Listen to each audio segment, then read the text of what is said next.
how does trauma relate to the nervous system and how does all that tie together? Yeah. So trauma, you can think of it as anything that overwhelms your nervous system's capacity to cope with something. It also requires a tremendous amount of energy to mobilize you to take action towards the situation. If we don't have that energy, the nervous system is going to shut down, and that's going to affect your immune function as well. You're tuned in to the Dr. Kinney Show, and I'm your host, Dr. Erin Kinney, a naturopathic doctor and speaker dedicated to unraveling the mysteries of your body and guiding you back into balance. Let's get started. Hey everyone, welcome back to another episode of the Dr. Kinney Show. This week I am joined by Jamie McCoy, who is a licensed psychotherapist, and I'm really excited to have her here. She does a lot of healing work with trauma. She has the nervous system reset program, which I'm excited to hear more about. Thank you so much for being here. Thanks so much for having me. Yeah. So do you think you could share with my listeners your story? Like, how did you decide to become a psychotherapist? Yeah. So I've been a psychotherapist for about 14 years. And only in the recent last 5 years or so have I really dived into specializing with trauma and the nervous system because of my own journey, like so many people before me. Basically, I had a mixed journey with chronic illness, chronic challenges like that, as well as trauma. And when I was studying to become a therapist, I noticed that there just wasn't a lot of information in school about how these two things are related and how does trauma affect the nervous system and the rest of the body, and how do we actually treat that? And so after going on my own journey from doctor to doctor and getting labeled with diagnosis after diagnosis, I really took it upon myself to figure out, okay, what happened? How did my body break down? How do I connect these dots? And I did my own research and I got advanced training in all these subjects just to figure out, like, how can I be my own advocate? Because I really wasn't getting the answers I needed from Western medicine on its own. Yeah. And so basically that's what I've been specializing in, and just, working on my own journey has brought me to wanting to help other people and connect dots. How does trauma create, how does it have to do with chronic illness, and why does this happen? And how to work with it. Yeah. Super cool. Thanks for sharing. So maybe we could start by sharing, like, can you just, I've probably talked about this on other episodes, but let me hear it in your words. Like, how does trauma relate to the nervous system? And, how does all that tie together? Yeah. So trauma, you can think of it as anything that overwhelms your nervous system's capacity to cope with something. It also requires a tremendous amount of energy to mobilize you to take action towards the situation. If we don't have that energy, the nervous system is going to shut down, and that's going to affect your immune function as well. And so that's where we see often the symptoms of chronic illness that are linked with this chronic freeze response, this chronic shutdown state of your body and your physiology. And so not a lot of people are aware of how that's that connection right there. So it's really nervous system overwhelm. Yeah. So it's like you go from, I always remember like learning in school, we learned about fight, flight, and we learned about, rest and digest. But then I feel like the missing component in like original physiology is they don't really talk much about that freeze state, which it is technically a component of the fight, flight state, right? Like, no, or is it not? Is it kind of in between? Explain it to me, because I feel like I've heard this several different ways. And no, fight or flight is what people typically think of as trauma, or they call it survival mode, but that's not actually your true survival mode. Your fight or flight response is a mobilizing, active, energetic state. So that is getting you prepared to take action. That is your stress response. Yes. Which can be a good thing, right? It can help you like get up and take on the day. And like right now, both of our stress responses are activated because we're talking to each other and we're on air or whatever. Yeah. 100%. It's not like we demonize our stress response, but we wouldn't get anything done without that activation. The issue becomes that activation requires a lot of energy. And if we don't have that energy and we're like, our mitochondria are struggling, we don't have enough nutrients in the system, it's going to deplete those nutrients on a cellular level. And then we will move and shift into a freeze response and get immobilized as an energy conservation state. That is our survival mode, where we're like hibernating to save and conserve what little energy we have left to just survive.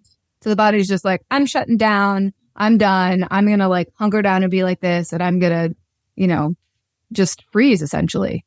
Yeah. Like evolutionarily, it evolved because if you could think of a predator chasing after a prey, and that prey is going to run, it's going to flee, it's going to be very active. But once that threat comes closer, its best chance at survival is to freeze and not move, because it's that movement where the predator can see you. And so it's freezing up to almost play dead. Yeah. like animals would. Yeah. Well, it's almost, I think about in the work I do a lot of work with adrenal fatigue. A lot of patients come to me and they've been in fight flight for so long. And you talked about, they've used up all their cortisol and they come to me and their cortisol's flatlined. And not that they're necessarily in a full freeze state, but they don't feel good because their body's used up all those nutrients. So let's talk about maybe how does trauma talk a little bit more about like the relationship between that, and maybe we can then talk about how do we unwind from this state? Yeah. So basically, in terms of your stress hormones, when initially you have a stress response, like you said, you're going to release adrenaline in like about 15 minutes. Once that isn't enough to take care of it, we have the cortisol come in. And initially, it's very anti-inflammatory for the body. Yeah. But the longer we stay in that, like you said, then it starts to become pro-inflammatory. And then we move into the shutdown state. And that's when we're completely depleted.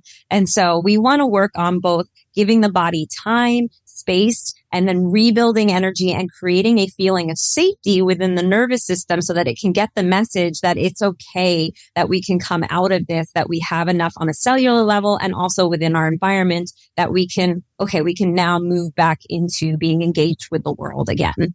Yeah. So, and what are your favorite ways, if someone is just starting this and they're like, oh, I think I might be in that freeze state, what's the best starting point? Where do you start with that? Yeah. So I'm a big fan of both combining holistic health education, which I'm sure you are doing with your clients. Yes. So we have to have that piece on board along with our somatic practice. So that's what I specialize in. And so the somatic practice is connecting the brain and the body via touch and movement. And so we're doing very gentle touches and movements to signal to your nervous system we're safe, we're supported. And when we do so, we can help discharge some of this stored stress in the system. Very little. And we do it within your window of tolerance because not everyone feels so safe to connect with their body right away, especially if it's been a source of pain.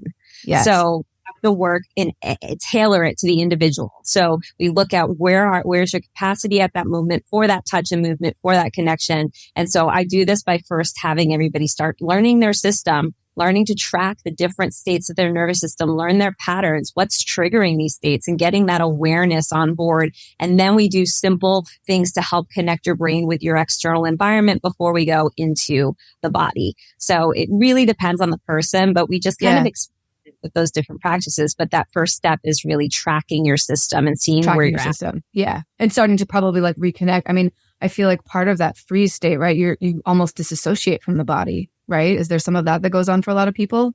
100%. So that is, it's a very safe we're so overwhelmed. People think that when you're numb, it's an absence of feeling. But when we feel numb and disconnected, it's because we feel too much that we're blocking that out. And so that's what's going on there. So we have to go very slowly into incorporating, getting back into the body again. And that can be really scary for a lot of people. So we do it little by little. We test the system by connecting, see how you respond, and then pull back. And we kind of go in and pull back and see how you respond to that connection little by little, because it can be very overwhelming to even just notice your breath, for instance, if you've been for a while. Yeah. Well, if there's so many, if the body's been conditioned to be in that state, it's like you've just got to it's almost be like working out a new muscle or something. It's going to feel uncomfortable, I would imagine. Yeah, the antidote to the freeze state is embodiment, but embodiment has to be done within your window of tolerance for sensation. Yeah. And that can be very limited for some people. For some people, not so much. And then something else to remember is as you do start connecting with your body again, you're going to start feeling all that activation that's underneath the freeze that put you there. So we kind of have to move through the kind of layers. Yeah. So it's always going to feel so comfortable coming out of that freeze. Yeah. That's perfectly okay. That's progress to come out of a little anxiety, feel a little bit more energy. You're feeling everything that will do in a shutdown. It's so interesting. I feel like healing, what we're talking about in your work. And, I sometimes find when I'm working with patients on a physical level, they've got Lyme disease or something that we're detoxing them from. Sometimes the first stages of healing can be uncomfortable, right? As stuff comes out of the body or the body's like, oh, this is different. Or, sometimes we think it's bad, but it actually can be a perfectly normal part of a healing process to get a little bit worse before things get better, or you feel different things. I usually tell people, I'm like, if something's happening, that's usually a good sign that we're making progress, right? As I would imagine in that state too, if you're starting to feel anything, that's you're no longer in the freeze state, right? Absolutely. And it's going to be like emotions are going to come out and I feel worse, or you might even really start to notice how tired you are even like this. Maybe you're so numb and disconnected. You didn't realize the fatigue your body felt. These are not bad things that we're feeling it. And I never like to demonize any nervous system state. Like that's first and foremost. You're in the freeze, your body's protecting you. Yes. That's a purpose. And coming out of it, you're going to feel other things that are serving a purpose too as it's waking up. And so that means feeling more in general. I like that. I like that you said that. I think it's a really important message. And I try to, harp on this most of my episodes, that your body is like everything it's doing for a reason, right? It's doing to protect you. Our bodies are so much wiser than I think many of us give them credit for. Like, so if anything your body's doing, there's a reason for it. And like I said, it's not a great practice to demonize anything because the body's trying to keep you safe or keep you happy or, keep you in, it's always trying to stay in homeostasis, but sometimes that means we have to, go through other stages. Absolutely. And we just have to understand it's that judgment that also puts us back almost into a freeze state, that judgment, that shame. You can even feel that in your body when you're beating yourself up or you're criticizing yourself. You can feel that heaviness and almost a collapse that happens in your system. And just becoming aware of those things is really important, that we don't have to demonize what we're going through and the feelings that we're having. It's the allowance and teaching our nervous system that it can be safe to feel whatever arises that helps regulate it over time. Yeah. And this is where it's really helpful to have a practitioner, right? Of any kind, especially someone, if you're working with someone who specializes in, this type of, you call it embodiment, right? Like this type of embodiment practice, right? Yes, somatic practice. Somatic practice. Practice to get back into the body. Yeah. Because I think trying to do something that's on your own, I think it's easy to get caught up in the like, oh, I don't feel good, this isn't right, like demonizing yourself. But if you're, consistently working with someone who's reminding you, hey, wait, this is okay. Like it makes the healing journey a little bit easier. Exactly. If I'm working one-on-one with someone, I'm guiding them through where, like, this is the other thing that's different from traditional psychotherapy is if somebody's talking about a traumatic experience, you're going to activate those neural pathways in the brain associated with that trauma. And then the body is going to have a response to that by shifting nervous system states. And if you're working with someone that's not familiar or trained with that, they may not know that it's not the best idea to keep pushing forward. We want to make space for what's happening in the body, pause, learn to show your body, oh, okay, I'm feeling this activation. My heart rate is increasing. How can I show my system it's supported in this moment instead of trying to like cognitively push through and override these sensations? We want to stop and learn how to connect. And that's ultimately what's so empowering because we can, once we learn that, do it on our own. So having that guide show you what to do is just so key. Yeah.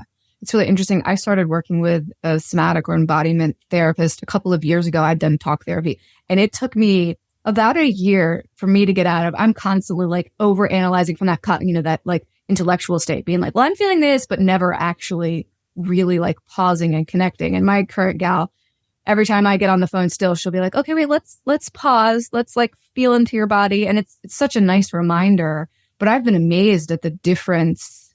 I've worked with lots of different types of therapists, but I've been amazed at the difference that this type of therapy has offered.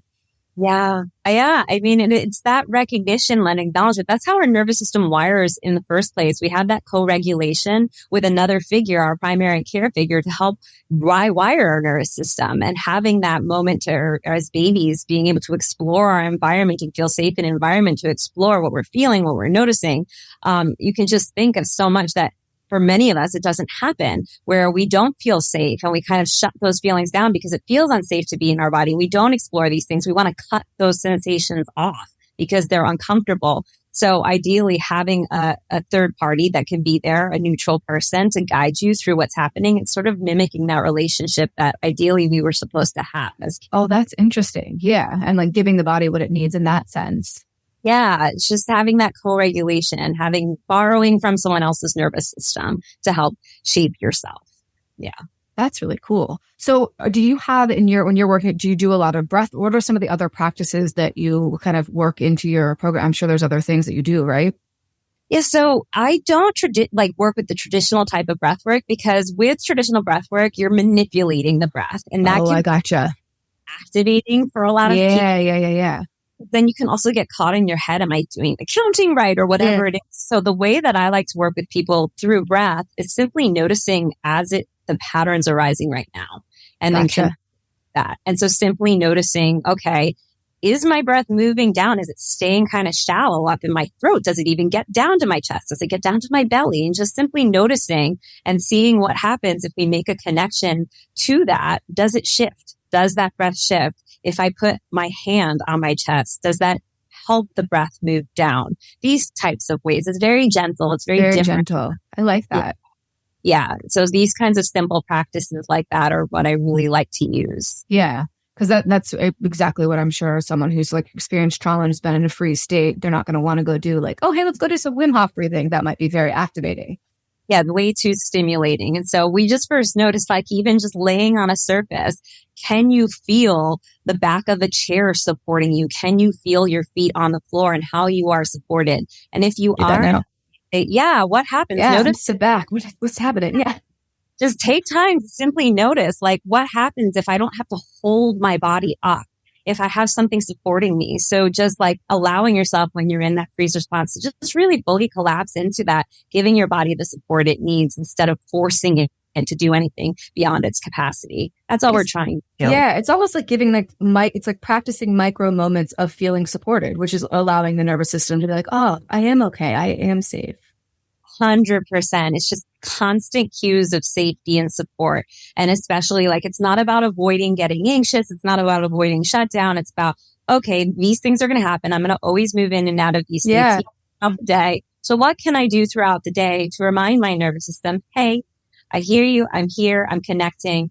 This is how I'm going to show that you're safe and supported today, whether that's looking out the window and noticing the trees, going outside, or simply leaning back in your chair. Yeah. What are you doing that? It made a really big difference. I was leaning forward. I'm like, oh, I'm sitting back now and I feel really calm. And this is like, I feel like when it comes to all areas of health, it's like learning to have these micro habits, whether it's for the nervous system or for your diet or for your exercise routine or how to build those into your day.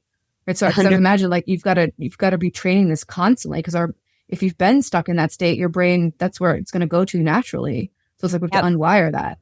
Yep. Yeah. It's just reorganizing the system through the cues that you give it. And that happens internally through like the food we eat and helping to make sure we don't have those cues of inflammation, in addition to providing some cues of somatic safety, which is if I just simply put my hand on my chest, what do I notice? And I notice for me, I just kind of like take a spontaneous deep breath and that's just discharging a little bit of stress. It just feels like, and so we're just looking for those little moments of safety and support cues that we give, just like little signals we're giving. Yeah.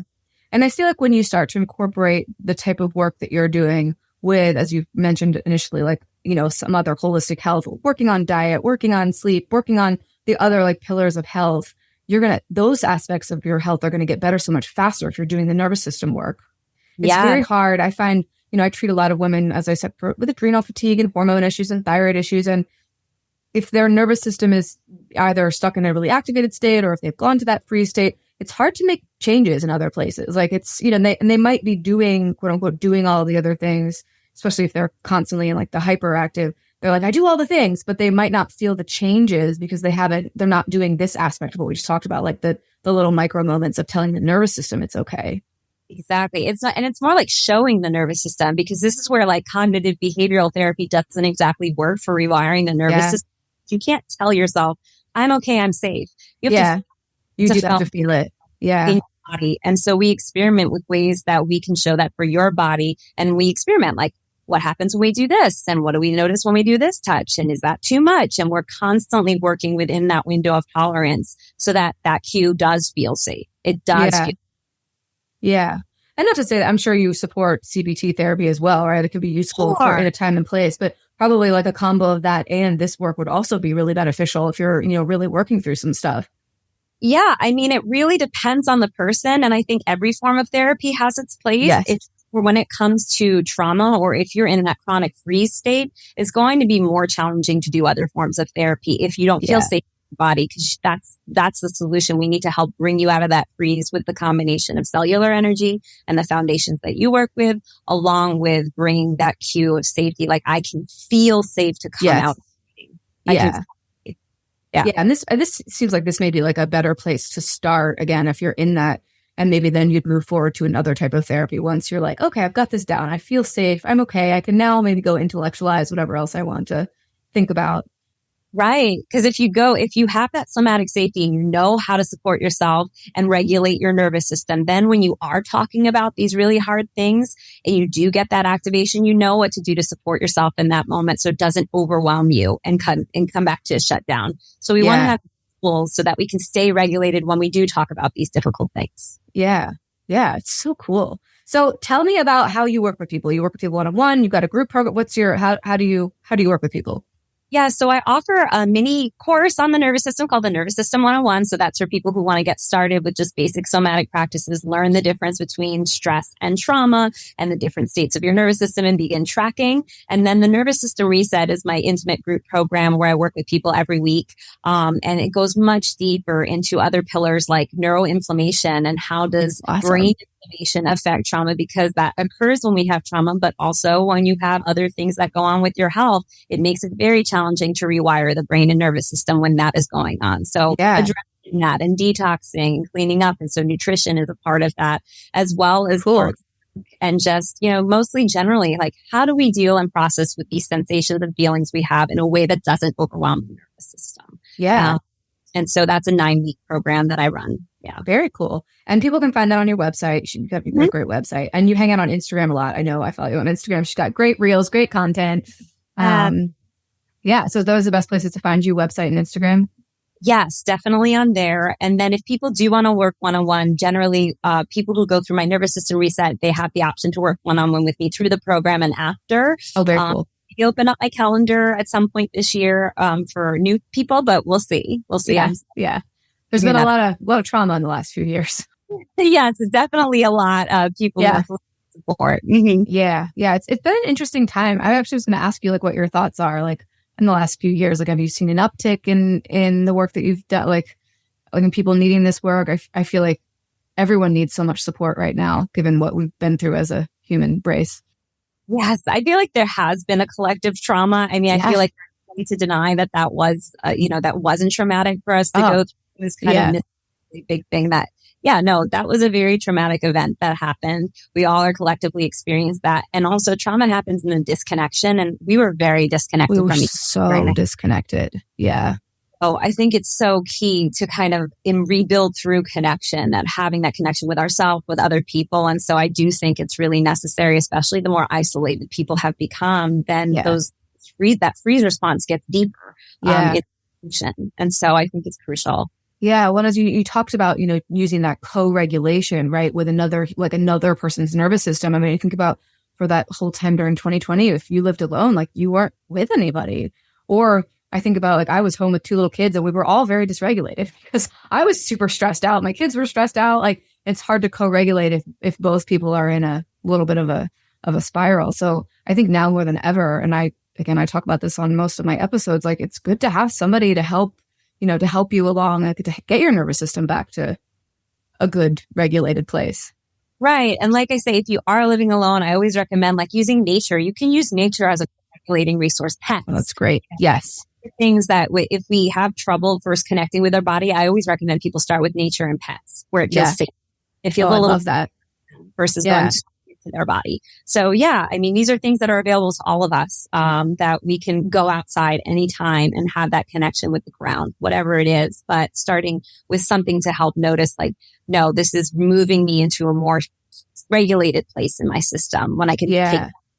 Yeah. I love the mention of nature. I think it's, pandemic or not, I think we all spend a lot of time on screens and, you and I are connecting, but we're not physically connecting. Right. So I feel like there's a little bit of a nature's such a great reset for that. It's if you spend all day on, I've been recording all day. I'm I cannot wait to go get outside and let my nervous system be okay, I can take a deep breath with the trees and the. Exactly. Yeah. Yeah. So anything else you want to share about your work or about?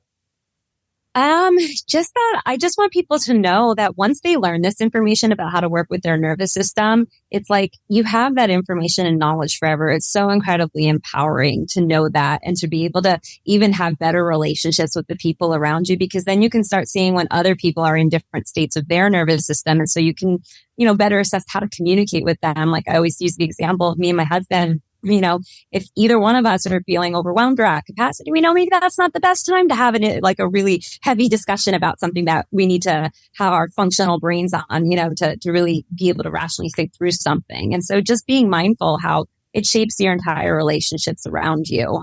So it's just such a key thing that I think is missing for so many people. Yeah. But it sounds like, you describing like the actual work, like it sounds, it's not really that complicated, right? It's like, it's so funny. I was on someone else's show last week and we were talking about, some of my tips for like just basic, like getting out of burnout. And I was like, it was like get outside and, listen to music it was very basic things. And she's like, wow, those things seem so simple. I'm like, I know sometimes the really simple things make the biggest impact on our health. And I think I say this like every show. I'm like, it's crazy how much but it's like, we almost think it's too simple. We're like, oh, that's too simple. There's got to be something more. I gotta think about it more. There's got to be something more complex or more newer or cutting edge that I could do. Right. Yeah. Well, I think what's challenging for a lot of people and why it's like deceptively simple is that when you do slow down to actually make these connections with yourself and help to regulate your system, you're going to feel a lot of things that might be uncomfortable. And also for a nervous system that's so used to being on alert to survive, slowing down is going to feel like a threat. Yes, that's true. Like stressors to the system. And so that's why it's difficult and the resistance will come up. And so it's really this resistance is coming as a way that your nervous system adapted to survive. It's like, hey, wait a minute. We don't slow down. We don't do this because we got to stay activated. We got to be out on the lookout for all these threats. And so that's why it's challenging for people. Yeah, that's a great insight. Thank you for sharing that. Yeah. Yeah, cool. Sorry, I was relating that to my own therapy from this week. I'm like, oh yeah, that makes a lot of sense. Yep. Yeah. It feels safer for a lot of people to remain on high alert because that's survive. It did help you survive through past experiences. So to kind of move back into safety and being into more of a ventral vagal, what we call that safe and connected space, that feels threatening. Yeah. So we have to kind of retrain the system that it can be safe, moving out of this on alert position. And we do that very slowly. Very slowly. Yeah. Well, super cool. Thank you for this chat. This has been awesome. So go check her out on Instagram. Go check out her website. We'll have all the links on in the show notes. And thank you so much for being on the show, Jamie. It was awesome. Thanks for having me. All right. Bye, guys. See you next week. Thank you for tuning in today. If you enjoyed this conversation, be sure to connect with me on social media and leave a rating and/or a review. This helps grow the show so more people have access to this knowledge that leads to empowered healing. Love and light, and see you next week.